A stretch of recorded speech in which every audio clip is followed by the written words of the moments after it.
Hello students. Today let us discuss about surface chemistry part 4. Surface chemistry part 4 na discussion ಮಾಡೋಣ. In the last video we discussed about adsorption. So adsorption ಅಲ್ಲಿ law na discussion ಮಾಡಿದ್ವಿ. Isothermal adsorption, right?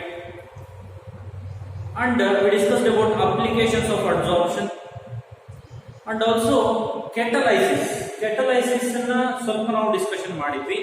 So catalysis only what is meant by catalyst, which are the types of catalyst, and also we discussed about some important terms, that is catalytic promoter as well as catalytic poison. Isto ನಾವು discussion ಮಾಡಿದ್ವಿ. So today let us discuss about active sites or active centers. ನೋಡ್ರಿ, active site or active center ಅಂತ ಕರಿತೀವಿ. So ಏನು active site or active center ಅಂದ್ರೆ, these are the pores or cracks or edges on the surface. ಒಂದು surface ಇದ್ರೆ ಆ surface ನಲ್ಲಿ crack ಇದ್ರೆ ಅಥವಾ ಪೋರ್ಸ್ ಇದ್ರೆ, ರೈಟ್, ಆರ್ ಎಡ್ಜಸ್ ಕಟ್ ಆಗಿದ್ರೆ, then such sites are called active sites. ಈಗ ಸಪೋಸ್ ನಮ್ಮ ಹ್ಯೂಮನ್ ಬಾಡಿ ಇದೆ. ಹ್ಯೂಮನ್ ಬಾಡಿನಲ್ಲಿ ಎಲ್ಲಾದ್ರೂ ಒಂದ್ ಕಡೆ ಗಾಯ ಆಗಿತ್ತು, ವೂಂಡ್ ಆಗಿತ್ತು ಅಂತ ಅನ್ಕೊಳ್ಳಿ. That site is called active site. ಅವಾಗ ನೋಡ್ರಿ, ನೋಯಿಂಗ್ಲಿ ಆರ್ ಅನ್ನೋಯಿಂಗ್ಲಿ ಅದನ್ನು ನಾವು ಎಲ್ಲಾದ್ರೂ ತಗಲ್ಸ್ಕೊಳ್ತಾ ಇರ್ತೀವಿ, ಕಾನ್ಸಂಟ್ರೇಷನ್ ಅದೇ ಕಡೆ ಹೋಗ್ತಾ ಇರುತ್ತೆ, ತಗಲ್ಸ್ಕೊಳ್ತೀವಿ, ನೋವು ಆಗ್ತಾ ಇರುತ್ತೆ. ಅದೇ ನಮ್ಮ ಬಾಡಿನಲ್ಲಿ ಯಾವುದೇ ತರ ವೂಂಡ್ ಇಲ್ಲ ಅಂತಂದ್ರೆ ನಾವು ಏನೇ ತಗಲ್ಸ್ಕೊಂಡು ನಮಗೆ ಅದು ಕಾಮನ್ ಆಗ್ಬಿಡುತ್ತೆ, right. But in case of surface, if there is any pores or any cracks, then such sites are called active sites. ಯಾಕೆ ಅದನ್ನ ಆಕ್ಟಿವ್ ಸೈಟ್ಸ್ ಅಂತ ಕರೀತಾರೆ ಆರ್ ಆಕ್ಟಿವ್ ಸೆಂಟರ್ಸ್ ಅಂತ ಕರೀತಾರೆ ಅಂದ್ರೆ, they are very active. Remember, ಆ ಒಂದು part ಎಲ್ಲಿ ಕ್ರ್ಯಾಕ್ ಇರುತ್ತೋ, ಎಲ್ಲಿ ಪೋರ್ ಇರುತ್ತೋ, ಆ ಒಂದು ಪಾರ್ಟ್ ಏನಾಗಿರುತ್ತೆ, they are very active in adsorbing the reactant molecules. In adsorbing, ಈಗ ಸಪೋಸ್ ಒಂದು ಕಲ್ಲು ಇರುತ್ತೆ, ಆ ಕಲ್ಲಿನಲ್ಲಿ ಒಂದು ಪೋರ್ ಇರುತ್ತೆ ಅಥವಾ ಒಂದು ಹೋಲ್ ಇರುತ್ತೆ ಅನ್ಕೊಂಡ್ರೆ, ಅಲ್ಲಿ ಮಾತ್ರ ಏನಾಗುತ್ತೆ, ನೀರು ನಿಲ್ಲುತ್ತೆ. ಯಾಕೆ ರೆಸ್ಟ್ ಆಫ್ ದ ಪ್ಲೇಸ್ ಕಡೆ ಯಾಕೆ ನಿಲ್ಲುದಿಲ್ಲ? ಅಲ್ಲಿ ನೋಡಿ, ಒಂದು ಸಾಫ್ಟ್ ಸರ್ಫೇಸ್, ಈಗ ಒಂದು ದೊಡ್ಡ ಬಂಡೆ ಇದೆ, ಬಂಡೆ ಮಧ್ಯದಲ್ಲಿ ಒಂದು ಹೋಲ್ ಇರುತ್ತೆ, ಹೋಲ್ ಅನ್ನ ನೀವು ಪೋರ್ ಅಂತ ಕನ್ಸಿಡರ್ ಮಾಡಿ, ಅಲ್ಲಿ ಮಾತ್ರ ನೀರು ನಿಲ್ಲುತ್ತೆ, ಹೌದಲ್ವಾ? ಸೊ ಹಾಗಾಗಿ ಒಂದು ಸರ್ಫೇಸ್ ನಲ್ಲಿ ಪೋರ್ ಇತ್ತು ಅಥವಾ ಕ್ರ್ಯಾಕ್ ಇತ್ತು ಅಂತಂದ್ರೆ, that site is called active site and they are very active in absorbing the reactant molecules. Which are the types of catalysis? ಈಗ ಕೆಟಲಿಸ್ಟ್ ಅನ್ನ ನೋಡಿದ್ವಿ, ಪಾಸಿಟಿವ್ ಕೆಟಲಿಸ್ಟ್, ನೆಗೆಟಿವ್ ಕೆಟಲಿಸ್ಟ್ ನೋಡಿದ್ವಿ, ಕೆಟಲೈಟಿಕ್ ಪ್ರಮೋಟರ್ಸ್, ಕೆಟಲೈಟಿಕ್ ಪಾಯ್ಸನ್ ಎಲ್ಲಾನು ನೋಡಿದ್ವಿ. ಈಗ ಟೈಪ್ಸ್ ಆಫ್ ಕೆಟಲೈಸಿಸ್ ಅನ್ನ ನೋಡೋಣ. Okay, so listen. First type is homogeneous catalysis. First type ಯಾವುದು? Homogeneous catalysis. Second type is heterogeneous catalysis. There are two types. Homogeneous catalysis. Homo is nothing but same. ನಿಮಗೆಲ್ಲರಿಗೂ ಗೊತ್ತಿದೆ homo ಅಂದ್ರೆ same ಅಂತ. ನೋಡೋಣ definition. Homogeneous catalysis, a chemical reaction in which the reactants and catalyst are in same phase is called homogeneous catalysis. ನೋಡಿ, homogeneous catalysis ಅಂದ್ರೆ a chemical reaction in which reactants and catalyst are in same phase. reactants ಮತ್ತೆ catalyst same phase ನಲ್ಲಿ ಇರಬೇಕು. same phase ಅಂದ್ರೆ same state, ಐದರ್ solid ಅಲ್ಲಿ ಇರಬೇಕು, liquid ಅಲ್ಲಿ ಇರಬೇಕು, ಆರ್ ಗ್ಯಾಸ್ ಅಲ್ಲಿ ಇರಬೇಕು. ರಿಯಾಕ್ಟೆಂಟ್ಸ್ ಮತ್ತೆ ಕೆಟಲಿಸ್ಟ್, ರೈಟ್, ಪ್ರಾಡಕ್ಟ್ಸ್ ಏನು ಕನ್ಸಿಡರ್ ಆಗೋದಿಲ್ಲ, only reactants as well as catalyst. So such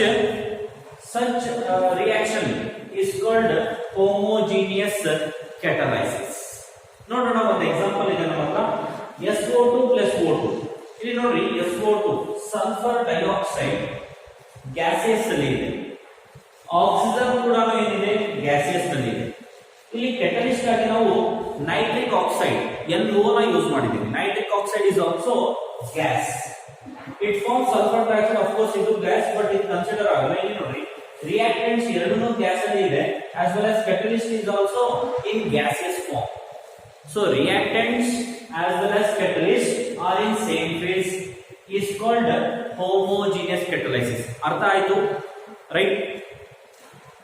both reactants ಮತ್ತೆ catalyst gaseous phase ಅಲ್ಲಿ ಇದೆ. ಓಕೆ, ನೆಕ್ಸ್ಟ್ ನೋಡೋಣ second type, heterogeneous catalysis. Heterogeneous catalysis means a chemical reaction in which reactants and catalysts are in different phase. ನೋಡಿ, reactants ಮತ್ತೆ catalyst different face ನಲ್ಲಿ ಇದ್ರೆ ಅಂತ reactions ಗೆ ನಾವು heterogeneous catalysis ಅಂತ ಕರೀತೀವಿ. ಒಂದು ಎಕ್ಸಾಂಪಲ್ ಇದೆ ನೋಡಿ, N2 ಡೈನೈಟ್ರೋಜನ್ ಗ್ಯಾಸಸ್ ಫಾರ್ಮ್ ಅಲ್ಲಿ ಇದೆ, ಡೈಹೈಡ್ರೋಜನ್ ಗ್ಯಾಸಸ್ ಫಾರ್ಮ್ ಅಲ್ಲಿ ಇದೆ. ಬಟ್ ಈ catalyst iron is used as catalyst. Iron is in solid state. ಇವೆರಡು ಗ್ಯಾಸಸ್ ನಲ್ಲಿ ಇದೆ, ಇದು ಸಾಲಿಡ್ ಫಾರ್ಮ್ ಅಲ್ಲಿ ಇದೆ, ರೈಟ್? ಸೊ ಹಾಗಾಗಿ ನೋಡಿ ಡಿಫರೆಂಟ್ ಫೇಸ್, ಒಂದು ಗ್ಯಾಸ್ ಅಲ್ಲಿ ಇದೆ, ಇನ್ನೊಂದು ಸಾಲಿಡ್ ಅಲ್ಲಿ ಇದೆ. ಸೊ ಈ ತರ ಡಿಫರೆಂಟ್ ಫೇಸಸ್ ಅಲ್ಲಿ ಇರ್ತಕ್ಕಂಥ ರಿಯಾಕ್ಷನ್ಸ್ ಗೆ ನಾವು heterogeneous catalysis ಅಂತ ಕರೀತೀವಿ. ಗೊತ್ತಾಯ್ತಾ? So there are two types of catalysis. One is homogeneous catalysis, another one is heterogeneous catalysis. Homo means both reactants as well as catalysts are in same phase. Heterogeneous catalysis means both the reactants and the catalysts are in different phase, right? Okay, next, general characteristics of catalyst. ಒಂದು catalyst ನ general characteristics ಏನೇನಾಗಿರುತ್ತೆ ನೋಡೋಣ. So very first point is it remains unchanged. ನೋಡ್ರಿ, catalyst ಅಂದ್ರೆ ನಿಮಗೆಲ್ಲರಿಗೂ definition ಗೊತ್ತಿದೆ, right? ಏನು catalyst ಅಂದ್ರೆ which alters the rate of reaction, or ಇನ್ನೊಂದು ರೀತಿಯಲ್ಲಿ ಹೇಳಬೇಕಾದ್ರೆ which helps the reaction to takes place but do not involve in the reaction. Catalyst ಅಂದ್ರೆ ರಿಯಾಕ್ಷನ್ ಆಗೋದಕ್ಕೆ ಹೆಲ್ಪ್ ಮಾಡುತ್ತೆ, ಬಟ್ ರಿಯಾಕ್ಷನ್ ಅಲ್ಲಿ ಇನ್ವಾಲ್ವ್ ಆಗೋದಿಲ್ಲ, ರೈಟ್? ಸೊ ಹಾಗಾಗಿ ಕಂಪ್ಲೀಟ್ ರಿಯಾಕ್ಷನ್ ಆದ್ಮೇಲೂ ಕೂಡ ಕೆಟಲಿಸ್ಟ್ ಇಟ್ ರಿಮೈನ್ಸ್ ಅನ್ಚೇಂಜ್ಡ್. ಅಂದ್ರೆ ಕೆಟಲಿಸ್ಟ್ ನಲ್ಲಿ ಯಾವುದೇ ರೀತಿ ಚೇಂಜಸ್ ಆಗಿರೋದಿಲ್ಲ. It remains as it is at the end of the reaction. Reaction ಕೊನೆಯಲ್ಲಿ ನಾವು ಫಸ್ಟ್ ಗೆ ಹಾಕಿದಾಗ ಹೇಗಿರುತ್ತೋ ಹಾಗೇನೆ ಇರುತ್ತೆ, ಅನ್ಚೇಂಜ್ಡ್ ಆಗಿರುತ್ತೆ, ಬಟ್ ರಿಯಾಕ್ಷನ್ ಆಗೋದಕ್ಕೆ ಅದು ಹೆಲ್ಪ್ ಮಾಡುತ್ತೆ. Next second point, it requires in small quantity. ನೋಡಿ, ಕೆಟಲಿಸ್ಟ್ ಅನ್ನ ಯಾವಾಗಲೂ ಜಾಸ್ತಿ ಯೂಸ್ ಮಾಡಬಾರ್ದು. ಸೊ ಜಾಸ್ತಿ ಯೂಸ್ ಮಾಡಿದ್ರೆ ವೇಸ್ಟ್ ಆಗುತ್ತೆ, ಅಥವಾ there may be some side effects, right? So ಹಾಗಾಗಿ catalyst must be used in small quantity, right? Small quantities ನಲ್ಲೇ ಯೂಸ್ ಮಾಡಬೇಕು. ಈಗ ಸಪೋಸ್ ಬ್ರೆಡ್ ಮಾಡ್ತೀರಾ, ಅಲ್ಲಿ ಈಸ್ಟ್ ಅನ್ನ ಯೂಸ್ ಮಾಡ್ತೀವಿ, enzyme it is A catalyst. Okay, ಅದು ನಾನು ಮತ್ತೆ ಎಕ್ಸ್ಪ್ಲೈನ್ ಮಾಡ್ತೀನಿ. ಅದು it requires in small quantity. ನಾವು ಯಾವುದೇ ಒಂದು ಕೆಟಲಿಸ್ಟ್ ನ ಸ್ಮಾಲ್ ಕ್ವಾಂಟಿಟಿನಲ್ಲಿ ಯೂಸ್ ಮಾಡಿದ್ರೆ it will be good. Next third point, it is specific in action. ನೋಡಿ, ಯಾವುದೇ ಒಂದು ಕೆಟಲಿಸ್ಟ್ ತಗೊಂಡ್ರೆ ಅದು ಒಂದು ಸ್ಪೆಸಿಫಿಕ್ ಪರ್ಪಸ್ಗೋಸ್ಕರ ನಾವು ತಗೊಳ್ತೀವಿ. There is a specific reason. ಈಗ ಸಪೋಸ್ ನೋಡ್ರಿ, SO2 O2 nitric oxide NO is used as catalyst. ಇಲ್ಲಿ NO ನೇ ಯೂಸ್ ಮಾಡಬೇಕು, nitric oxide or vanadium pentoxide ಬರುತ್ತೆ. ಇವೆರಡರಲ್ಲಿ ಯಾವ್ದಾದ್ರು ಒಂದು ಯೂಸ್ ಮಾಡೋದು ನಡೆಯುತ್ತೆ. ಬಟ್ ಇದೇ ಐರನ್ ಅನ್ನ ಇಲ್ಲಿ ಯೂಸ್ ಮಾಡಿದ್ರೆ ನೋ ರಿಯಾಕ್ಷನ್, ರೈಟ್? ಯಾವುದೇ ರೀತಿ ಇಲ್ಲಿ ರಿಯಾಕ್ಷನ್ ಆಗೋದಿಲ್ಲ, because catalyst are specific in nature. ಈ ರಿಯಾಕ್ಷನ್ ಗೆ ಇದೇ ಕೆಟಲಿಸ್ಟ್ ಯೂಸ್ ಮಾಡಬೇಕು ಅಂತ ಫಿಕ್ಸ್ಡ್ ಇದೆ, ರೈಟ್? ಸೊ ಹಾಗಾಗಿ it is specific in action. Next fourth point, it does not start the reaction. ನೋಡ್ರಿ, it does not start the reaction ಅಂತಂದ್ರೆ ಇಲ್ಲಿ ಇದು ರಿಯಾಕ್ಷನ್ ಅನ್ನ ಸ್ಟಾರ್ಟ್ ಮಾಡೋದಿಲ್ಲ, right? It does not initiate the reaction, but it alters the rate of the reaction. ಅಂದ್ರೆ reaction slow ಇತ್ತು ಅಂತಂದ್ರೆ ಅದನ್ನ ಸ್ಪೀಡ್ ಅಪ್ ಮಾಡೋದು, ರೈಟ್? ಅಥವಾ ರಿಯಾಕ್ಷನ್ ತುಂಬಾನೇ ಫಾಸ್ಟ್ ಇದೆ ಅಂದ್ರೆ ಅದನ್ನ ಸ್ಲೋ ಮಾಡೋದು. ಈ ತರ ಏನ್ ಮಾಡುತ್ತೆ, it alters the rate of the reaction, right? But it does not start the reaction. Start ಮಾಡೋದಿಲ್ಲ, ರಿಯಾಕ್ಷನ್ ಅನ್ನ ಸ್ಟಾರ್ಟ್ ಮಾಡೋದಿಲ್ಲ. It does not start the reaction. Next, it has maximum activity at particular temperature. ಯಾವುದೇ ಒಂದು catalyst ಒಂದು particular temperature ನಲ್ಲಿ ತುಂಬಾನೇ active ಆಗಿರುತ್ತೆ. ಈಗ ಸಪೋಸ್ ನಾವು ಹ್ಯೂಮನ್ ಬೀಯಿಂಗ್ಸ್ ಅಂತ ಕನ್ಸಿಡರ್ ಮಾಡೋಣ. ಸೊ ಹ್ಯೂಮನ್ ಬೀಯಿಂಗ್ಸ್ ನಾವು ನಮ್ಮ ಬಾಡಿಯ ಟೆಂಪರೇಚರ್ ಏನಿದೆ 36 ಡಿಗ್ರಿ ಸೆಲ್ಸಿಯಸ್ 37 ಡಿಗ್ರಿ ಸೆಲ್ಸಿಯಸ್ ಇರುತ್ತೆ. ಈ ಒಂದು temperature V are very active, V are very healthy. ಅದೇ ಬಾಡಿಯ ಟೆಂಪರೇಚರ್ 1 ಡಿಗ್ರಿ ಅಥವಾ 2 ಡಿಗ್ರಿ ಕಡಿಮೆ ಆಗ್ಬಿಡ್ತು ಅಂತಂದ್ರೆ then it leads to some unhealthiness, discomfort. Temperature ಜಾಸ್ತಿ ಇದೆ ನೋಡಿ, ಫೀವರ್, ಬಾಡಿ ಟೆಂಪರೇಚರ್ ಜಾಸ್ತಿ ಇದೆ, 1 ಡಿಗ್ರಿ ಜಾಸ್ತಿ, 2 ಡಿಗ್ರಿ ಜಾಸ್ತಿ ಆಗಿದೆ, ರೈಟ್. 2 ಡಿಗ್ರಿ ಜಾಸ್ತಿ ಇದ್ರೆ ಅದು ಹೈ ಫೀವರ್ ಅಂತ, ರೈಟ್. ಸೊ ನಾವು ಒಂದು ಪರ್ಟಿಕ್ಯುಲರ್ ಟೆಂಪರೇಚರ್ ಅಲ್ಲಿ ತುಂಬಾ ಆಕ್ಟಿವ್ ಆಗಿದೆ, ಅಥವಾ ನಮ್ಮ ಸರೌಂಡಿಂಗ್ ಕ್ಲೈಮೇಟ್ ಅನ್ನೇ ತಗೊಳ್ರಿ. ಇವತ್ತು ಯಾಕೋ ತುಂಬಾ ಚಳಿ ಇದೆಯಪ್ಪ, ಇನ್ಆಕ್ಟಿವ್. ಅಯ್ಯೋ ಇವತ್ತು ಯಾಕೋ ತುಂಬಾ ಸೆಕೆ ಇದೆಯಪ್ಪ. ನೋಡಿ, ಟೆಂಪರೇಚರ್ ಚೇಂಜ್ ಆದ್ರೆ we are feeling uncomfortable, but we are very active at one particular optimum temperature. ಈ ಆಪ್ಟಿಮಮ್ ಟೆಂಪರೇಚರ್ ಅನ್ನೋದು ಬಹಳ important. So it has a maximum activity at particular temperature, and that temperature is called optimum temperature. ಈ word ಅನ್ನು ನೆನಪಿಟ್ಕೊಳ್ಳಿ, optimum temperature. Optimum temperature, right. ಯಾವ ಒಂದು temperature ಅಲ್ಲಿ catalyst ತುಂಬಾನೇ ಆಕ್ಟಿವ್ ಆಗಿರುತ್ತೋ ಆ ಒಂದು ಟೆಂಪರೇಚರ್ ಗೆ ನಾವು ಆಪ್ಟಿಮಮ್ ಟೆಂಪರೇಚರ್ ಅಂತ ಕರೀತೀವಿ. Next point number 6, A solid catalyst is more active in finally divided state, right. ಅಂದ್ರೆ ಒಂದು ಯಾವುದೇ ಒಂದು ಸಾಲಿಡ್ ಕೆಟಲಿಸ್ಟ್ ತುಂಬಾನೇ ಆಕ್ಟಿವ್ ಆಗಿರುತ್ತೆ. ಯಾವಾಗ ಆಕ್ಟಿವ್ ಆಗಿರುತ್ತೆ ಅಂದ್ರೆ ಅದನ್ನ ಫೈನಲಿ ಡಿವೈಡೆಡ್, ಅಂದ್ರೆ ಅದನ್ನ ಪೌಡರ್ ಫಾರ್ಮ್ ಅಲ್ಲಿ ಯೂಸ್ ಮಾಡೋದ್ರಿಂದ ಅದು ತುಂಬಾನೇ ಆಕ್ಟಿವ್ ಆಗಿರುತ್ತೆ. It is more active in finally divided. Finally ಅಂದ್ರೆ ಬಹಳ very powdery, finally divided state. So ಅದರಲ್ಲಿ ಕೆಟಲಿಸ್ಟ್ ತುಂಬಾನೇ ಆಕ್ಟಿವ್ ಆಗಿರುತ್ತೆ. So this is all about general characteristics of catalyst. ಇದನ್ನೆಲ್ಲ ನೋಟ್ ಮಾಡ್ಕೊಳ್ಳಿ ಮಕ್ಕಳೇ, ರೈಟ್. ಅರ್ಥ ಆಯ್ತು ಅಂತ ಅನ್ಕೊಳ್ತೀನಿ. ಏನೇ ಡೌಟ್ಸ್ ಇದ್ರು please come and ask, right. ಈ ಒಂದು ಸೆಷನ್ ಅಲ್ಲಿ ನಾವು ಆಕ್ಟಿವ್ ಸೈಟ್ಸ್ ಅಂದ್ರೆ ಏನು, ಆಕ್ಟಿವ್ ಸೆಂಟರ್ಸ್ ಅಂದ್ರೆ ಏನು, types of catalysis, homogeneous catalysis, heterogeneous catalysis, general characteristics of catalyst ಅನ್ನ ಡಿಸ್ಕಷನ್ ಮಾಡಿದ್ದೀವಿ. Next, shape selective catalyst. What is mean by shape selective catalyst? Definition ನೋಡೋಣ. The catalytic reaction that depends upon the pore structure, right? The catalytic reaction that depends upon the pore structure of the catalyst and the size of the reactant and product is called shape selective catalyst. Nodri, name itself indicates shape. Shape ide selective catalyst. Shape annu nodi select ಮಾಡುತ್ತೆ, right? So the catalytic reaction. So naviga catalysis discussion ಮಾಡ್ತಿದೀವಿ. So all the reactions are catalytic reactions. The catalytic reaction that depends upon the pore structure. ನೋಡಿ, pore shape ಏನಿದೆ, ಅದರ size ಏನಿದೆ, right, ಅದನ್ನ first ನೋಡ್ಕೊಳ್ಳುತ್ತೆ, right. Pore structure of the catalyst, catalyst ನ pore structure ಏನಿದೆ ನೋಡ್ಕೊಳ್ಳುತ್ತೆ. Later on the size of the reactant and product ಮೇಲೆ ಡಿಪೆಂಡ್ ಆಗಿದೆ, ಮ್ಯಾಚ್ ಆಗ್ಬೇಕಾದ್ರೆ. Size of the reactant, size of the product match ಆಗಬೇಕು. ಜೊತೆಗೆ ಪೋರ್ ಸ್ಟ್ರಕ್ಚರ್, ಕೆಟಲಿಸ್ಟ್ ನಲ್ಲಿ ಇರ್ತಕ್ಕಂಥ ಪೋರ್ ಸ್ಟ್ರಕ್ಚರ್ ಕೂಡ ಏನಾಗಬೇಕು, ಮ್ಯಾಚ್ ಆಗಬೇಕು. ನೋಡಿ, ಇಲ್ಲಿ ಒಂದು ಡಯಾಗ್ರಾಮ್ ತೋರಿಸ್ತೀನಿ ನಾನು. Suppose you consider this as pore. ಇದನ್ನ ಕೆಟಲಿಸ್ಟ್ ಅಂತ ಕನ್ಸಿಡರ್. ಕೆಟಲಿಸ್ಟ್ ಪೋರ್ ಇದೆ. ಈ ಬರ್ತಕ್ಕಂಥ ರಿಯಾಕ್ಟೆಂಟ್ ಆರ್ ಪ್ರಾಡಕ್ಟ್ ಏನಿದೆ, it should match with the pore. ಅಂದ್ರೆ ಬರ್ತಕ್ಕಂಥ ರಿಯಾಕ್ಟೆಂಟ್ ನೋಡಿ,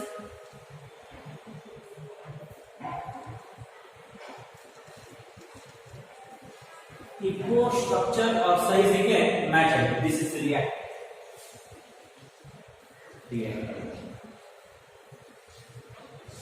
right. So this kind of shape selective catalyst, this kind of reactions, the catalytic reactions which depends upon the pore structure as well as on the size of the reactants and products are called shape selective catalyst. ನೋಡಿ ಅಂತ molecules ಗೆ ನಾವು shape selective catalyst ಅಂತ ಕರಿತೀವಿ. A very good example is zeolites. So zeolites ನೀವು ಕೇಳಿರ್ತೀರಾ first PUC ನಲ್ಲಿ.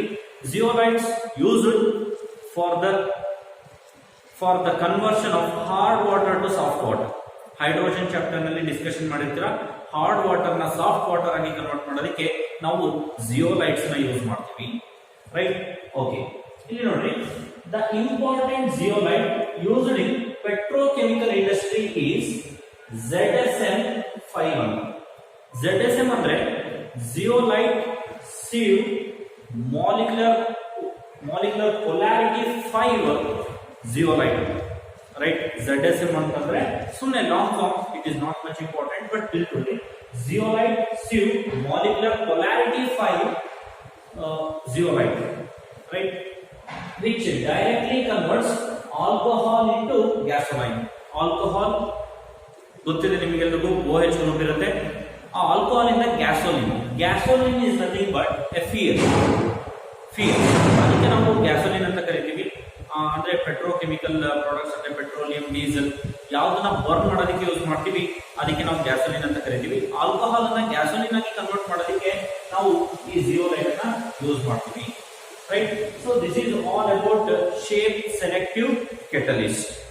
Next, very important part of this catalysis, that is adsorption theory of heterogeneous catalysis. Adsorption theory of heterogeneous catalysis.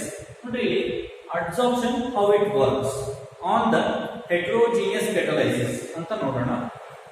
This theory explains the mechanism of heterogeneous catalysis.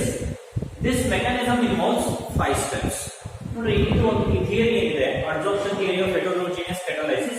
It explains about mechanism of heterogeneous catalysis. Mechanism ಅಂದ್ರೆ ಹಾಗೆ ಒಂದು catalyst ಮೇಲೆ reactants adsorb ಆಗಿಬಿಟ್ಟು chemical reaction process takes place ಅಂತ.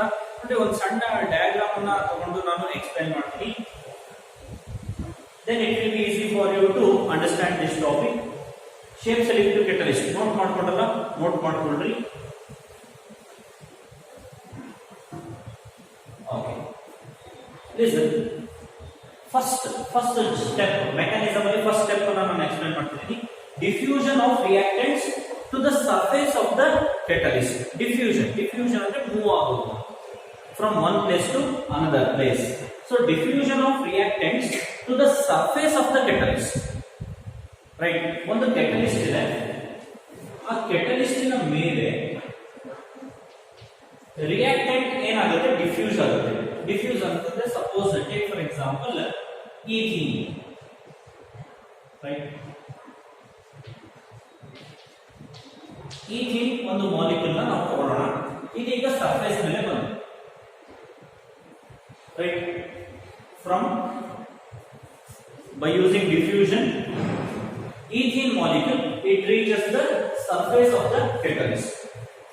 Adsorption of reactant molecules on the surface of the catalyst. Nodri, catalyst ಇದೆ, ethene molecule ಇದೆ, ಈಗ ಏನಾಗುತ್ತೆ, it absorbs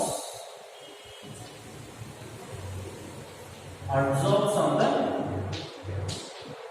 surface. ನೋಡಿ, ನಾನೇನು ಡಾಟೆಡ್ ಲೈನ್ ಅಲ್ಲಿ ಬರ್ತೀನಿ, ಅದು ಅಬ್ಸಾರ್ಬ್ ಆಗಿದೆ ಅಂತ, ಅಂದ್ರೆ ಸರ್ಫೇಸ್ ಮೇಲೆ ಬಂದು ಕುತ್ಕೊಂಡಿದೆ, ರೈಟ್? ಸೊ ಇದು ಏನು, catalyst. ಇದು ಏನು, reactant. Okay, next, adsorption of reactant molecules on the surface of the catalyst. reactant molecule surface ಮೇಲೆ ಬಂದು ಕುತ್ಕೊಂಡಿದೆ, ಅಬ್ಸಾರ್ಬ್ ಆಗಿದೆ.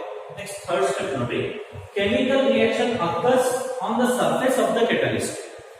ಈಗ ಕೆಮಿಕಲ್ ರಿಯಾಕ್ಷನ್ ಆಗುತ್ತೆ. ಸೊ ಕೆಮಿಕಲ್ ರಿಯಾಕ್ಷನ್ ಸಪೋಸ್ ನಾವು ಹೈಡ್ರೋಜನೇಷನ್ ಮಾಡ್ತೀವಿ ಅಂತ ಇಟ್ಕೊಳ್ಳೋಣ. ಹೈಡ್ರೋಜನೇಷನ್ ಅಂತಂದ್ರೆ suppose we are adding hydrogen, H2 add ಮಾಡ್ತಾ ಇದೀವಿ ಅಂತ. ಸೊ H2 ಆಡ್ ಮಾಡ್ತಾ ಇದೀವಿ ಅಂದ್ರೆ ಇಲ್ಲಿ ಕೂಡ H ಏನಾಗುತ್ತೆ, ಬಂದು ಅಬ್ಸಾರ್ಬ್ ಆಗುತ್ತೆ, right? It adsorbs on the surface of the catalyst. ನೋಡಿ ಎರಡು ರಿಯಾಕ್ಟೆಂಟ್ ಏನಾಗಿದೆ, ಈಗ ಅಡ್ಸಾರ್ಪ್ಷನ್ ಆಗಿದೆ, ಕೆಮಿಕಲ್ ರಿಯಾಕ್ಷನ್ ಅಕ್ಕರ್ಸ್. ಈಗ ಈ ಸರ್ಫೇಸ್ ಮೇಲೆ ಏನಾಗುತ್ತೆ, ಕೆಮಿಕಲ್ ರಿಯಾಕ್ಷನ್ ಸ್ಟಾರ್ಟ್ ಆಗುತ್ತೆ. ಸೊ ಸ್ಟಾರ್ಟ್ ಆದಾಗ ಏನಾಗುತ್ತೆ ನೋಡೋಣ. ನೋಡಿ ಇಲ್ಲಿ ಫೋರ್ತ್ ಸ್ಟೆಪ್, ಥರ್ಡ್ ಸ್ಟೆಪ್ ಆದ್ಮೇಲೆ ಫೋರ್ತ್ ಸ್ಟೆಪ್ ಮಾಡೋಣ. ನೋಡಿ ಇಲ್ಲಿ ಅಗೇನ್ ಕೆಟಲಿಸ್ಟ್ ಸರ್ಫೇಸ್ ಮೇಲೆ ರಿಯಾಕ್ಷನ್ ಆಗ್ತಾ ಇದೆ.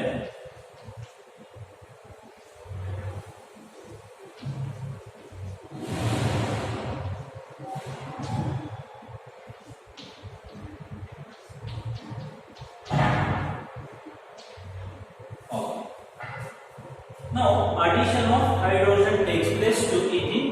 Ethene ಇರೋದೇನಾಯ್ತು, ಈಥೇನ್ ಆಯ್ತು, ಯಾವುದು ಮೇಲೆ catalyst ಮೇಲೆ. Now the chemical reaction occurs. ಈಗ fourth step ನೋಡೋಣ. Desorption of product molecules from the surface of the catalyst. ನೋಡಿ desorption ಅಂತಂದ್ರೆ ಅಡ್ಸಾರ್ಬ್ ಅಂದ್ರೆ ಸರ್ಫೇಸ್ ಮೇಲೆ ಬಂದು ಕೂತ್ಕೊಳ್ಳೋದು, ಡಿಸಾರ್ಪ್ಷನ್ ಅಂದ್ರೆ ಸರ್ಫೇಸ್ ಅನ್ನ ಬಿಟ್ಟು ಹೋಗೋದು, ಅಂದ್ರೆ catalyst ಇಂದ ಸಪರೇಟ್ ಆಗೋದು. ನೋಡಿ ಫೋರ್ತ್ ಸ್ಟೆಪ್ ಅಲ್ಲಿ ಏನಾಗುತ್ತೆ, desorption ಆಗುತ್ತೆ. On the surface it stays as it is and the molecule separates. Molecule ಈಗ separate ಆಗಿದೆ. Right? Molecule separates. Look here, catalyst stays as it is. Now starting ಹಾಗೆ catalyst ತಗೊಂಡಿದ್ವು, ಈಗಲೂ ಹಾಗೆ ಇದೆ. There is no change in the catalyst. Last step ನೋಡೋಣ. Diffusion of the product molecules from the surface of the catalyst. Okay. ಈಗ ಏನಾಗುತ್ತೆ, catalyst ಇಂದ separate ಆಗ್ಬಿಟ್ಟು ಅದು ಸಪರೇಟ್ ಆಗಿ ಹೋಗ್ಬಿಡುತ್ತೆ. ಕೆಟಲಿಸ್ಟ್ ಅಲ್ಲಿ no change, catalyst stays as it is.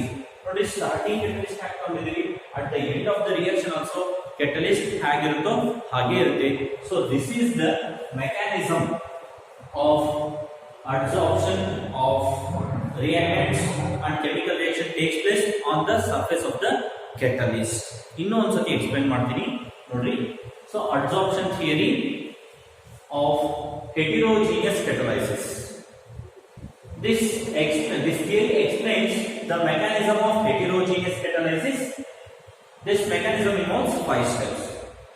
First step ಏನು, diffusion of reactants on the surface of the catalyst. Diffusion ನೋಡಿ, ಫಸ್ಟ್ ಗೆ reactants ಇದೆ, ಈ reactants ಏನಾಗುತ್ತೆ, diffuse towards the catalyst. Catalyst ಕಡೆ ಮೂವ್ ಆಗುತ್ತೆ, that is diffusion. Adsorption of reactant molecules on the surface of the catalyst. Adsorption ಅಂದ್ರೆ ಈ reactants ಎಲ್ಲ ಏನಾಗುತ್ತೆ, ಈ ಒಂದು catalyst ಮೇಲೆ ಹೋಗಿ ಡೆಪಾಸಿಟ್ ಆಗುತ್ತೆ. Right? All these reactants deposits on the surface of the catalyst. Catalyst ಮೇಲೆ ಏನಾಗಿದೆ, ಅಡ್ಸಾರ್ಬ್ ಆಗಿದೆ.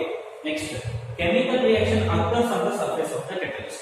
ಈಗ ಈ ಸರ್ಫೇಸ್ ಮೇಲೆ ಕೆಮಿಕಲ್ ರಿಯಾಕ್ಷನ್ ಆಗುತ್ತೆ ಅಂಡ್ ಈಥೀನ್ ಗೆ ಹೈಡ್ರೋಜನ್ ಆಡ್ ಆಗುತ್ತೆ, ಈಥೇನ್ ಆಗುತ್ತೆ. ನೋಡಿ ಸರ್ಫೇಸ್ ಮೇಲೆನೇ ಆಗ್ತಾ ಇದೆ ಈಥೇನ್.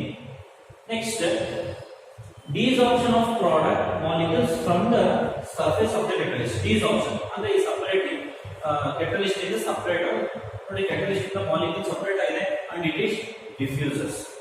ಈಗ ನೀವೆಲ್ಲರೂ ಹೈಡ್ರೋಕಾರ್ಬನ್ಸ್ ಚಾಪ್ಟರ್ ನ ಡಿಸ್ಕಷನ್ ಮಾಡಿರ್ತೀರಾ, ಅಲ್ಲಿ ನಿಮಗೆ ಗೊತ್ತಿರುತ್ತೆ, for the purpose of hydrogenation of ethene we require a catalyst. ಹಾಗಾದ್ರೆ ಆ ಕೆಟಲಿಸ್ಟ್ ಯಾವುದು ಅಂತಂದ್ರೆ, so this is nickel catalyst. Remember, ಯಾವ ಕೆಟಲಿಸ್ಟ್ ಇದು, nickel catalyst. Remember, so hydrogenation takes place with the help of nickel metal atom. ನಿಮಗೆ ಗೊತ್ತಿದೆ. So ಇಲ್ಲಿ ನಾವು ತಗೊಂಡಿರ್ತಕ್ಕಂಥ ಕೆಟಲಿಸ್ಟ್ ನಿಕ್ಕಲ್ ಆಗಿದೆ. So hope you are all understood this mechanism of adsorption theory of heterogeneous catalysis. If you have any doubts, please do ask. Enzyme catalysis. Enzymes are proteins having high molecular mass. So enzymes andre these are macromolecules. ತುಂಬಾ ದೊಡ್ಡ molecules. So ಹಾಗಾಗಿ ಅದರ molecular mass ಏನಾಗಿರುತ್ತೆ, ತುಂಬಾನೇ ಜಾಸ್ತಿ ಇರುತ್ತೆ, high molecular masses ಇರುತ್ತೆ. Right? So the substance which catalyzes biochemical reactions. So biological molecules ಅನ್ನ ಕನ್ವರ್ಷನ್ ಮಾಡೋದಕ್ಕೆ ನಾವು ಕೆಮಿಕಲ್ಸ್ ನ ಯೂಸ್ ಮಾಡ್ತೀವಿ. ಸೊ ಹಾಗಾಗಿ this substance mainly catalyzes biochemical reactions are called enzyme catalyst anta kareeತೀವಿ, right? And the process is called enzyme catalysis. ಆ process ಗೆ enzyme catalysis ಅಂತ ಕರೀತೀವಿ. Suppose ನಿಮಗೆ ಗೊತ್ತಿರಬಹುದು, very common example is our yeast. Yeast enzyme is used for making bread. Bread ಅನ್ನ ಮಾಡೋದಕ್ಕೆ East ನ use ಮಾಡ್ತಾರೆ. ನೀವು ಆ ಈಸ್ಟ್ ಎನ್ಸೈಮ್ ಅನ್ನ ಸ್ವಲ್ಪ ವಾಟರ್ ಗೆ ಹಾಕ್ಬಿಟ್ಟು ಮೈಕ್ರೋಸ್ಕೋಪ್ ಅಲ್ಲಿ ಅಬ್ಸರ್ವ್ ಮಾಡಿದ್ರೆ ಅದರ ಮೂವ್ಮೆಂಟ್ ಅನ್ನ ನೋಡಬಹುದು. ಆ ಈಸ್ಟ್ ಎನ್ಸೈಮ್ ಏನಿದೆ ಅದು ಮೂವ್ ಆಗ್ತಾ ಇರುತ್ತೆ, ವಿಚ್ ಮೀನ್ಸ್ ಲಿವಿಂಗ್. ಸೊ ಅದು ಡ್ರೈ ಇದ್ದಾಗ ಮೂವ್ ಆಗೋದಿಲ್ಲ, ಅದಕ್ಕೆ ವಾಟರ್ ಗೆ ಹಾಕಿದಾಗ it gain some energy and it moves, right? Water ಇರುತ್ತೆ, ಸೊ ಹಾಗಾಗಿ ಅದು ಮೂವ್ ಆಗೋದಕ್ಕೆ ಸ್ಟಾರ್ಟ್ ಆಗುತ್ತೆ.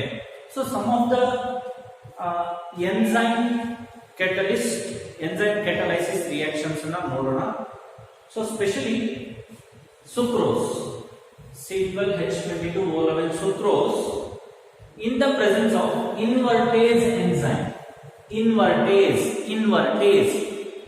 in the presence of invertase enzyme, it gets converted to glucose as well as fructose. Glucose ಮತ್ತೆ ಫ್ರಕ್ಟೋಸ್ ಆಗಿ ಕನ್ವರ್ಟ್ ಆಗುತ್ತೆ ಯಾವುದು? Sucrose in the presence of invertase enzyme. ಆ ಇನ್ವರ್ಟೇಸ್ ಎನ್ಸೈಮ್ ಅನ್ನೋದನ್ನ ಚೆನ್ನಾಗಿ ನೆನಪಿಟ್ಕೊಳ್ಳಿ. Next, glucose or fructose in the presence of zymase enzyme. Zymase enzyme gets converted to ethanol. ನೋಡಿ, alcohol ಆಗಿ ಕನ್ವರ್ಟ್ ಆಗ್ತಾ ಇದೆ. Glucose or fructose in the presence of zymase enzyme, it gets converted to alcohol and it liberates out carbon dioxide gas. Carbon dioxide gas na liberate ಮಾಡುತ್ತೆ. Next, third example, starch. Starch ನಿಮಗೆ ಗೊತ್ತಿದೆ, it is a reserved food material in case of plants. So in the presence of water, in the presence of diastase enzyme. ನೋಡಿ, ಇಲ್ಲಿ enzyme names ಅನ್ನು ಸ್ವಲ್ಪ observe ಮಾಡಬೇಕು, enzyme names ಅನ್ನು ಸ್ವಲ್ಪ ನೆನಪಿಟ್ಕೋಬೇಕು. ಡಯಾಸ್ಟೇಸ್ ಎನ್ಸೈಮ್ ಏನಿದೆ, so it converts starch to maltose. Starch ಇಂದ ಮಾಲ್ಟೋಸ್ ಆಗಿ ಕನ್ವರ್ಟ್ ಮಾಡುತ್ತೆ. ನೆಕ್ಸ್ಟ್ ಫೋರ್ತ್ ಎಕ್ಸಾಂಪಲ್ ನೋಡೋಣ. ಸೊ ಇಲ್ಲಿ ಮಾಲ್ಟೋಸ್ ಅಗೇನ್ ಮಾಲ್ಟೋಸ್ ಇದು maltose in the presence of maltase enzyme. Maltose molecule, maltase is an enzyme. Maltose gets converted to glucose. ನೋಡಿ, ಇಲ್ಲಿ conversions ಅನ್ನ ಸ್ವಲ್ಪ ಅಬ್ಸರ್ವ್ ಮಾಡಿ. ಸುಕ್ರೋಸ್ ಅನ್ನ ಗ್ಲೂಕೋಸ್ ಮತ್ತೆ ಫ್ರಕ್ಟೋಸ್ ಆಗಿ ಕನ್ವರ್ಟ್ ಮಾಡ್ತಾ ಇದೀವಿ ನಾವು. ಮೇಲ್ಗಡೆ sucrose to glucose and fructose. Again, either glucose or fructose gets converted to alcohol, that is ethanol ಆಗಿ ಕನ್ವರ್ಟ್ ಮಾಡ್ತಾ ಇದೀವಿ. Next, starch gets converted to maltose. Maltose gets converted to glucose in the presence of maltase enzyme. Next, last, urea. Urea in the presence of urease, it gets converted to ammonia. Ammonia agi convert ಆಗುತ್ತೆ. So these are all the example for enzyme catalysis reactions. So enzyme catalysis reactions, those are all biochemical reactions. ಯಾಕೆ biochemical ಅಂದ್ರೆ ಈಗ ನೀವು observe ಮಾಡ್ತಾ ಇದ್ದೀರಾ, urea ಆಗಿರ್ಬೋದು, maltose, starch, glucose, fructose, sucrose, these are all biological molecules. ಇದೆಲ್ಲ ಏನಿದೆ biological molecules. ಈ ಬಯೋಲಾಜಿಕಲ್ ಮಾಲಿಕ್ಯೂಲ್ಸ್ ನ ಕನ್ವರ್ಷನ್ ಮಾಡೋದಕ್ಕೆ ನಾವು ಎನ್ಸೈಮ್ಸ್ ಅನ್ನ ಮೇನ್ಲಿ ಯೂಸ್ ಮಾಡ್ತೀವಿ. ಸೊ ನಿಮ್ಮ ರೆಗ್ಯುಲರ್ ಲೈಫ್ ಅಲ್ಲಿ ಕೂಡ ನೀವು ಅಬ್ಸರ್ವ್ ಮಾಡಬಹುದು, ಲ್ಯಾಕ್ಟೋಬ್ಯಾಸಿಲೈ ಬ್ಯಾಕ್ಟೀರಿಯಾ ಏನಿದೆ, it converts milk to curd, right? Lactobacillus or lactobacilli ಬ್ಯಾಕ್ಟೀರಿಯಾನ ನೀವು ಕೇಳಿರ್ತೀರಾ. ಸೊ ಅದು ಕೂಡ ಹೌದು. ನಮ್ಮ ಬಾಡಿನಲ್ಲಿ ತಗೊಂಡ್ರೆ trypsin, pepsin, so these are all enzymes which converts biological molecules. ಗೊತ್ತಾಯ್ತಾ? ಸೊ ಇಷ್ಟು ಏನಿದೆ enzyme catalysis. Next, okay, characteristics of enzyme catalysis. So enzyme catalysis ನ ಕ್ಯಾರೆಕ್ಟರ್ಸ್ ಏನು ಅಂತ ನೋಡೋಣ.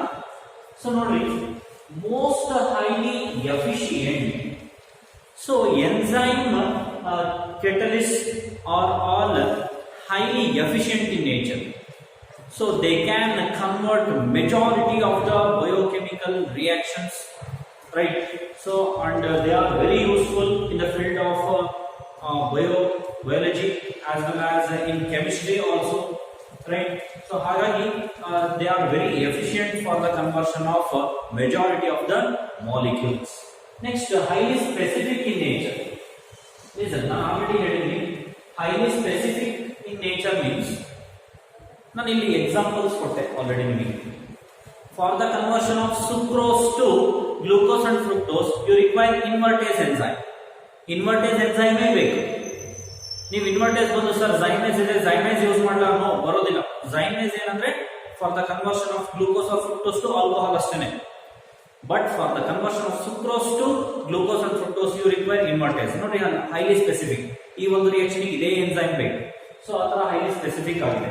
Highly active under optimum temperature. ನಾನು ಆಲ್ರೆಡಿ ಹೇಳಿದ್ದೀನಿ, ಹೈಲಿ ಆಕ್ಟಿವ್ ಇರುತ್ತೆ ಒಂದು ಪರ್ಟಿಕ್ಯುಲರ್ ಟೆಂಪರೇಚರ್ ಅಲ್ಲಿ. ಆ ಟೆಂಪರೇಚರ್ಗೆ ನಾವು ಆಪ್ಟಿಮಮ್ ಟೆಂಪರೇಚರ್ ಅಂತ ಕರೀತೀವಿ.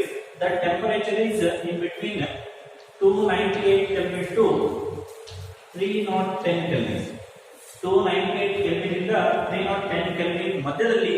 So all the majority of the enzymes are highly active. So ಈ ಟೆಂಪರೇಚರ್ಗೆ ನಾವು ಆಪ್ಟಿಮಮ್ ಟೆಂಪರೇಚರ್ ಅಂತ ಕರಿತೀವಿ. And catalyst are highly active under optimum pH.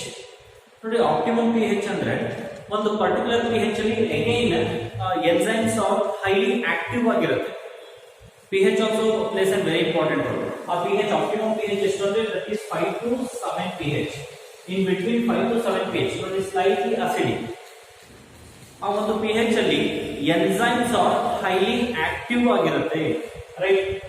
Next, increasing activity in the presence of activators or coenzymes.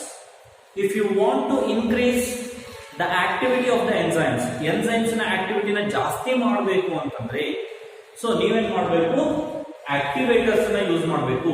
ಈ activators ಅಂದ್ರೆ usually metal ions ಆಗಿರುತ್ತೆ, right? Metal ions. ಒಂದು example ಅಂದ್ರೆ ಅಮೈಲೇಸ್ ಎನ್ಸೈಮ್. ಅಮೈಲೇಸ್ enzyme ಗೆ sodium ion act as an activator. CO2 plus, Na plus, Ca2 plus, molybdenum 2 plus. So these are all the metal ions which activates the enzymes. ನಾನು ಇಲ್ಲಿ ಒಂದು example ಕೊಡ್ತಿದ್ದೀನಿ. Amylase enzyme ಗೆ sodium ಏನಾದ್ರೂ bind ಆದ್ರೆ it increases the activity. ಇಲ್ಲಿ bind ಅಂದ್ರೆ strong binding ಆಗಲ್ಲ. All the metal ions are weakly bonded with the enzymes. Next, influence of inhibitors and poisons. Right? Nodi, inhibitors are which deactivates the enzymes or which acts like a poison. Nodi, some of the drugs antandre medicines agirbodu or some of the foodstuffs which deactivates the activity of the enzyme. Enzyme activity na deactivate ಮಾಡಿಬಿಡುತ್ತೆ. So enzyme deactivate ಆಯ್ತು ಅಂದ್ರೆ ಯಾವುದೇ ರೀತಿ chemical reactions ಆಗೋದಿಲ್ಲ, work ಆಗೋದಿಲ್ಲ, right? So ಯಾವ ತರ activity increase ಮಾಡೋದಕ್ಕೆ ಆಕ್ಟಿವೇಟರ್ಸ್ ಇದೆಯೋ, ಅದೇ ತರ ಅದನ್ನ ಡಿಆಕ್ಟಿವ್ ಮಾಡೋದಕ್ಕೆ, ಅದರ ರಿಯಾಕ್ಷನ್ ನ ಕಂಪ್ಲೀಟ್ ಆಗಿ ಸ್ಟಾಪ್ ಮಾಡೋದಕ್ಕೆ, ಇನ್ಹಿಬಿಟ್ ಮಾಡೋದಕ್ಕೆ we have some drugs. So this is all about the characteristics of enzyme catalysis. Mechanism of enzyme catalysis. Nodi, mechanism of enzyme catalysis means, so how many steps it will take, it means enzyme will take for the purpose of catalysis. Whole process na navilli explain ಮಾಡ್ತೀವಿ. Listen, enzymes contains so many cavities on it, right? Enzyme in a surface mele, on the surface of the enzyme, so many cavities are there. Cavities in the sense, listen, suppose you consider it as an enzyme.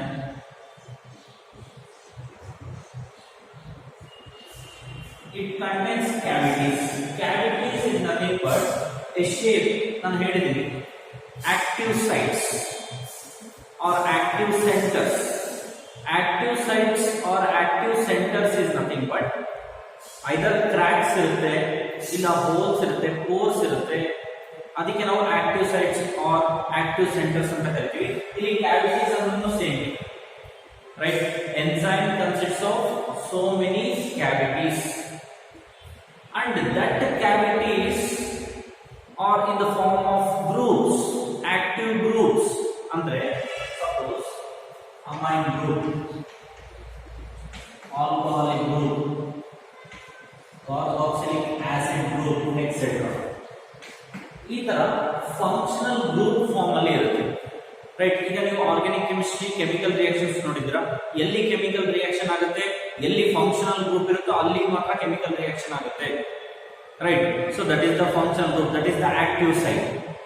ಎಲ್ಲಿ functional group ಇರುತ್ತೋ that is the active site. ಯಾಕಂದ್ರೆ ನೋಡಿ, ನೀವು ನೋಡಿದ್ರೆ ಒಂದು functional group ಇಂದ ಇನ್ನೊಂದು ಫಂಕ್ಷನಲ್ ಗ್ರೂಪಿಗೆ ಚೇಂಜ್ ಆಗುತ್ತೆ, but rest of the atoms ಏನಿರುತ್ತೆ it stays as it is. ಅದೇ ತರ ಇಲ್ಲಿ ಕೂಡ ಅಷ್ಟೇ. So enzymes it contains cavities. when substrate ಅಂದ್ರೆ ಇಲ್ಲಿ ರಿಯಾಕ್ಟೆಂಟ್ಸ್ ಅಂತ ತಗೊಳ್ತೀವಿ. substrate it adjusts itself to the cavities of the enzyme. substrate ಏನಿರುತ್ತೆ ಅದು ಅಡ್ಜಸ್ಟ್ ಮಾಡಿಕೊಳ್ಳುತ್ತೆ. ನೋಡಿ substrate ಆಗಿದೆ,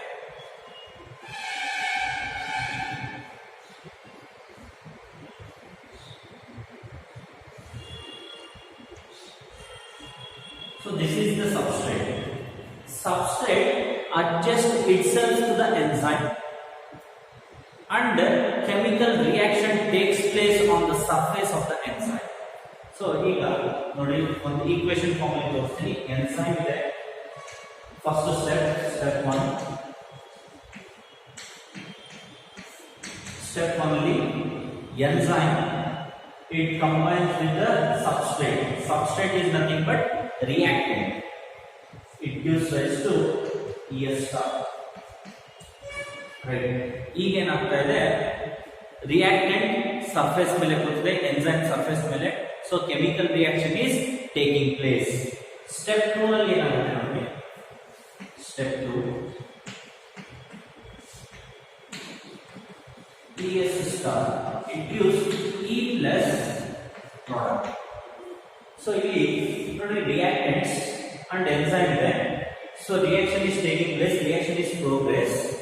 After the completion of the reactant, S ಇಲ್ಲ E plus P ಅಂತ ಬರ್ತಿದ್ದೀನಿ, which means enzyme act as a catalyst and at the end of the reaction it stays as it is. No change in the reaction. Enzyme ನಲ್ಲಿ ಯಾವುದೇ ರೀತಿ change ಆಗೋದಿಲ್ಲ, ಯಾಕಂದ್ರೆ ಅದು catalyst ತರ work ಮಾಡ್ತಾ ಇರುತ್ತೆ, ಅದು ಹೇಗಿರುತ್ತೋ ಹಾಗೆ ಇರುತ್ತೆ. But reactants yes gets converted to product. Reactants ಎಲ್ಲ ಏನಾಗಿರುತ್ತೆ, ಈಗ ಪ್ರಾಡಕ್ಟ್ಸ್ ಆಗಿ ಚೇಂಜ್ ಆಗಿರುತ್ತೆ. ಸೊ ಇಲ್ಲಿ ಅದನ್ನ ಡಯಾಗ್ರಾಮ್ಯಾಟಿಕಲಿ ತೋರಿಸ್ತಾ ಇದೆ ನೋಡಿ. ಲಾಗ್ ಅಂಡ್ ಕೀ ಮಾಡಲ್ ಅಂತ ಕರಿತೀವಿ.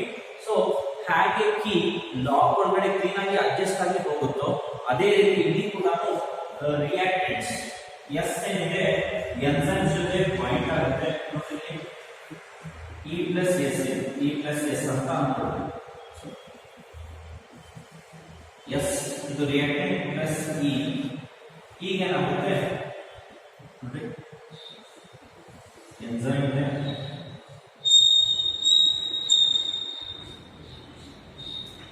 ಈಗ ಅದರೊಳಗಡೆ ರಿಯಾಕ್ಟೆಂಟ್ ಬಂದು ಬೈಂಡ್ ಆಗಿದೆ.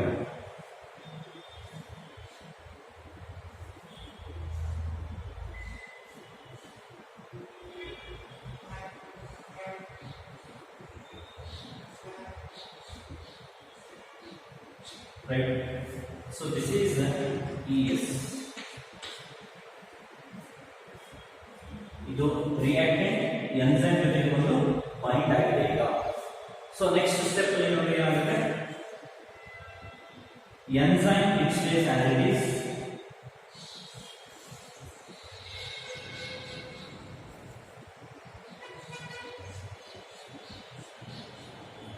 ಎಂಜೈಮ್ ಹೇಗಿರುತ್ತೆ ಹಾಗಿರುತ್ತೆ, but it gives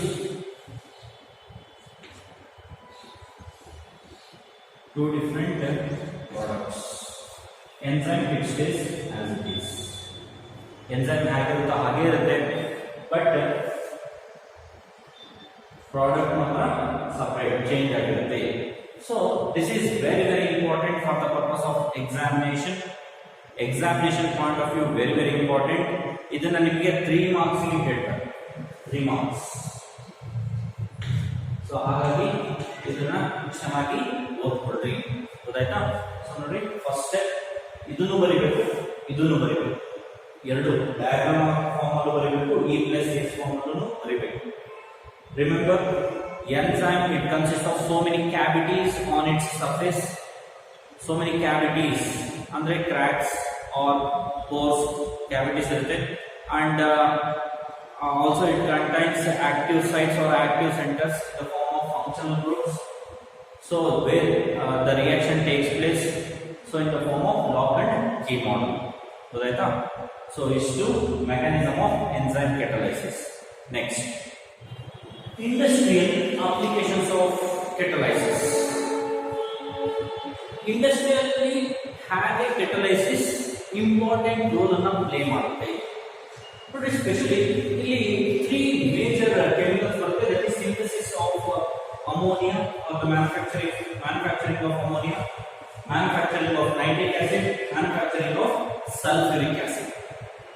So these 3 chemicals are prepared by using catalyst, right? So ನೋಡಬಹುದು ನೀವು, Haber's process for the manufacturing of ammonia, we call it Haber's process.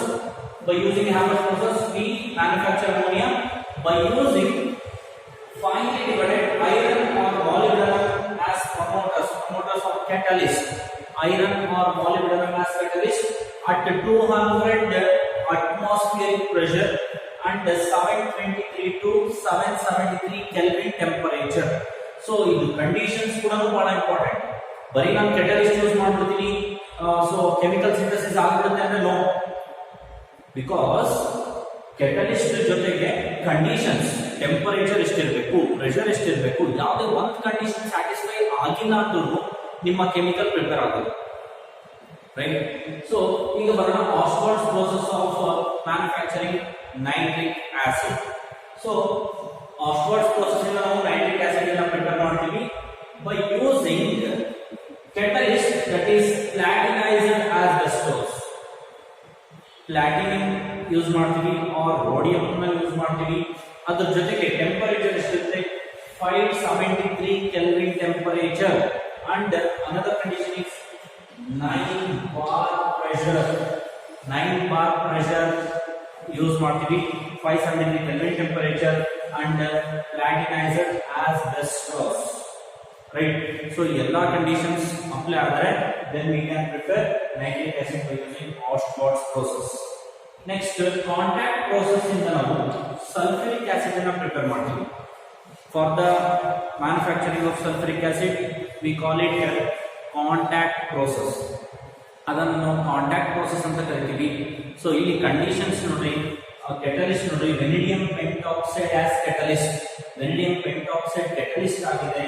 So 673 to 723 Kelvin temperature maintain ಮಾಡಿದ್ರೆ, ಈ ಒಂದು catalyst ಜೊತೆಗೆ ಇಷ್ಟು temperature ನಾವು maintain ಮಾಡಿದ್ರೆ then only we can prepare sulfuric acid by using contact process. So this is all about industrial applications of catalysis. ಈಗ ನೋಡಿ, surface ಕೆಮಿಸ್ಟ್ರಿನಲ್ಲಿ 3 major term ಅಂತ ಹೇಳಿದ್ದೆ. ಒಂದು ಅಡ್ಸಾರ್ಪ್ಷನ್, ಇನ್ನೊಂದು ಕೆಟಲೈಸಿಸ್, ಇನ್ನೊಂದು ಕೊಲಾಯ್ಡ್ಸ್. ಸೊ ಈಗ this is all about adsorption as well as catalysis. ಇಲ್ಲಿಗೆ adsorption ಮತ್ತೆ ಕೆಟಲೈಸಿಸ್ ಕಂಪ್ಲೀಟ್ ಆಗುತ್ತೆ. ಸೊ ಇನ್ನು ಉಳ್ಕೊಂಡಿರೋದು ಒಂದೇ ಕೊಲಾಯ್ಡ್ಸ್. ಅದನ್ನ ನಾವು ನೆಕ್ಸ್ಟ್ ಡಿಸ್ಕಷನ್ ಮಾಡೋಣ.